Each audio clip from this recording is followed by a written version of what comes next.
This is a question comes under center tendency where we need to find the correct mean when observation been wrongly read. Let's understand the question first.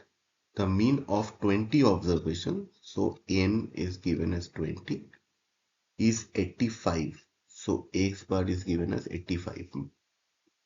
But it was later found that two observations are wrongly read as 75 and 70 instead of 57 and 60. So this is correct. This is wrong. We need to find the correct mean. So what is given?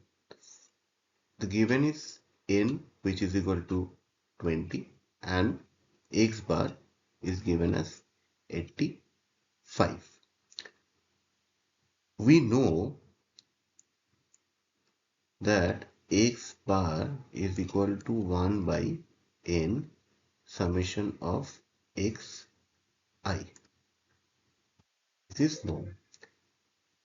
Therefore, summation of xi is equal to n multiplied by x bar, which is here is 20 multiplied by 85, which gives 1700. But this xi bar is wrong, as because they was wrongly treated. We need to find out the correct is summation of xi. So correct summation of xi will be 1700 minus sum of wrong entries plus sum of correct entries.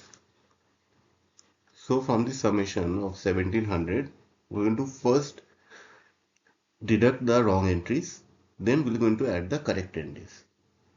So this will be 1700 minus, what are the wrong entries? 75 and 70. And what are the correct entries? 57 and 60. This will comes to 1672. Therefore, correct mean will be x bar, which is equal to correct summation of xi divided by n. So what is correct summation of xi? This is 1672. So this will be 1672 divided by n is already given, which is 20. So this will come down to 83.6. So correct mean is 83.6, and this is our answer. Thank you.